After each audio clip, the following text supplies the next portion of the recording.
আসসালামু আলাইকুম প্রিয় শিক্ষার্থীবৃন্দ। বিজ্ঞানে আমরা 100% কমন পাবো ইনশাল্লাহ, যেভাবে দিয়েছি, কারণ সম্পূর্ণ শীটটা আমি ফ্রি করে দিয়েছি, ইতিমধ্যে তোমরা অবশ্যই জানো, রাইট? তো ওটা যেভাবে পড়তে বলেছি সেইভাবে যারা পড়ে যাবে, যেহেতু 2 দিন আগে আমি ভিডিওটা ড্রপ করতেছি, তোমরা তো পরীক্ষা দিয়ে অবশ্যই কমেন্ট করবা কেমন হলো পরীক্ষা। তবে বিজ্ঞান পরীক্ষা আবারও বলছে 100% কমন থাকবে ইনশাল্লাহ, কোনো ডাউট নাই। যারা এখন পর্যন্ত ভালো করে পড়া নাই তারা পড়াই স্টার্ট করে দাও। এবং শেষ পরীক্ষা হচ্ছে অর্থনীতি। এই পরীক্ষাটা বিন্দাস মোডে আমরা শেষ করতে চাই। আমি তোমাদের কথা দিয়েছিলাম বলে আর্টস এবং কমার্সের শিক্ষার্থীদের এই বছর আমি ভালো ভিডিও দিব, অনেক ভালো বিচার বিশ্লেষণ করে। সবাই তো সায়েন্স নিয়ে ব্যস্ত থাকে, কিন্তু আমি তোমাদের জন্য কাজ করব। আমি সেটা করতে পারছি, আমার কাছে মনে হয়, আমি বিলিভ করি। আমি তোমাদের যেভাবে সাজেশনগুলো দিয়েছি, তোমাদের টাইম আমি কিন্তু ওয়েস্ট করি নাই। আমি আবারও বলছি, প্রত্যেকটা বিষয়ে বিশ্লেষণ করে তোমাদের পিডিএফ আকারে আমি দিয়ে দিয়েছি, প্রত্যেকটা বিষয় দিয়েছি, যেন তুমি বাসায় নিজে পড়তে পারো, খুব ভালো মতো সময়টা দিতে পারো, রাইট?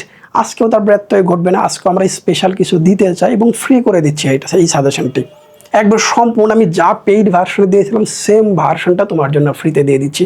খুব ভালো মতো পড়ো, লাস্ট পরীক্ষাটা বিন্দাস মোডে শেষ করে দাও ইনশাল্লাহ। আর হ্যাঁ, বাংলা প্রথম পত্র থেকে শুরু করে এখন পর্যন্ত তো সবগুলো সাজেশন তোমাদের দিয়ে দিলাম।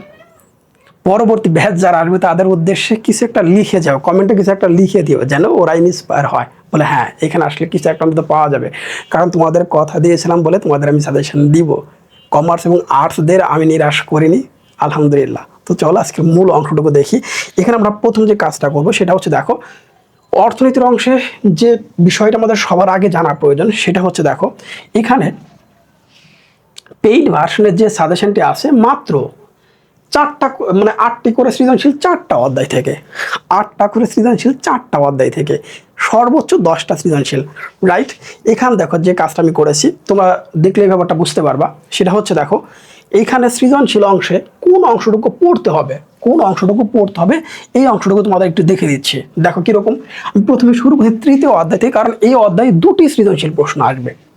3য় অধ্যায় থেকে 2টা সৃজনশীল প্রশ্ন আসবে ম্যাক্সিমাম বোর্ডে, ধরো সব বোর্ডই আসবে এরকম।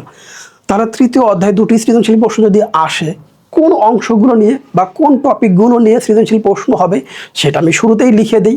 আমি তো সরাসরি বলে দেই না, বলে এই 5টা বোর্ড, এই 6টা বোর্ড পড়লে হুবহু কমন, এরকম তো আমি বলি না। আমি বলতেছি এই টপিকগুলো সেম টু সেম কমন পড়বে, এই টপিকগুলো তোমাকে আগে শিখতে হবে, বইটা বারবার পড়তে হবে, রাইট?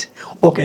এবং এই টপিকগুলো বেস করে যে প্রশ্নগুলো হয় সেই প্রশ্নগুলো আমি তোমার জন্য দিয়ে দিয়েছি, বলে আগের টপিকগুলো মূল বই থেকে পড়বো এবং সৃজনশীল উদ্দীপক পড়ার পরে গ এবং গ কোশ্চেনটা দেখার পরে যেন বুঝতে পারে হ্যাঁ এই টপিক নিয়ে কোশ্চেন করেছে, এই টপিক নিয়ে প্রশ্ন করেছে। এই যে কানেক্ট করা, এটাই হচ্ছে কমন। এটাকে আমি বলতে পারি হুবহু কমন। এর আগে কিন্তু বলতে পারি না, বলে বোর্ড কোশ্চেন সরাসরি তুলে দিবে, কখনোই দেয় না। এতগুলো পরীক্ষা হয়ে গেল, আজকে লাস্ট পরীক্ষা, বোঝার তো কথা, রাইট? তাহলে আমরা এখন এই অংশটা নিয়ে আলোচনা করতে চাই। দেখো আমি এখানে সংক্ষিপ্ত প্রশ্নগুলো মার্ক করে দিয়েছি, সংক্ষিপ্ত প্রশ্ন দিয়েছি এখানে 11টা। সৃজনশীল প্রশ্ন ক দিয়েছি তোমার জন্য, সৃজনশীল খ দিয়েছি, সৃজনশীল গ প্লাস ঘতে। এই অংশে যদি আমরা আসি, এই অংশে দেখো কিভাবে তুমি পড়বে আমি আগেই বলে দিলাম।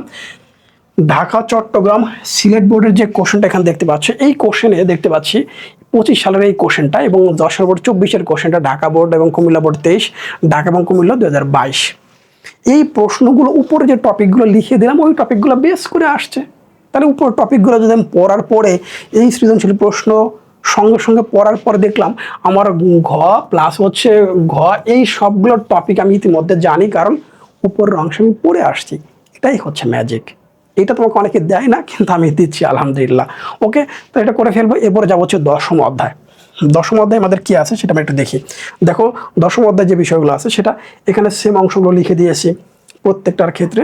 তাহলে এই সৃজনশীল যে অংশটা আছে, যে শীটটা আছে, এই শীটটা তোমাদের জন্য আমি এমসিকিউ আছে, যদি আমরা একটু এমসিকিউ অংশে যাই, দেখো এমসিকিউ অংশে দেওয়া আছে। দেখো একবার সেম টু সেম এই শীটটা 199টা একবার ফুল, 199টি এমসিকিউ একবার সেম টু সেম তোমাদের দিয়ে দিচ্ছি।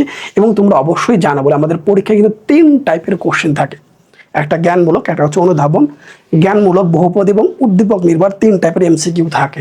তাহলে 3 টাইপের যে কোশ্চেনগুলো হচ্ছে, এখানে আমরা জানি জ্ঞানমূলক যে প্রশ্নটা হয় এই কোশ্চেনটা আমরা সরাসরি কমন পাই। বহুপদ যে প্রশ্নগুলো হয় এই প্রশ্নগুলো আমরা সরাসরি কমন পেতেও পারি, না হলে কিছুটা পরিবর্তন করে দিবে, তাই তো হয়। এবং লাস্টে যে উদ্দীপক নির্ভর কোশ্চেনগুলো হয় এইটা সরাসরি কমন থাকে না। এইটা মূল যে উদ্দীপক নিয়ে আমি প্রশ্ন দিয়েছি, মূল যে টপিকটা নিয়ে আমি সৃজনশীল মানে এমসিগুলো তৈরি করে দিয়েছি, ওই টপিকটা সেমই আসে, শুধু উদ্দীপকটা পরিবর্তন করে দেয়। তার মানে এটা আমরা ডিরেক্ট কখনো কমন পাই না, ইতিমধ্যে সবগুলো পরীক্ষা হয়ে গিয়েছে, তোমরা বোঝার কথা, রাইট? সৃজনশীল অংশটা আমরা প্রথম কমেন্টে দিয়ে রাখবো, বিজ্ঞান পরীক্ষাটা দিয়ে এসে দেখবা এমসিকিউ অংশ দিয়ে রাখছি।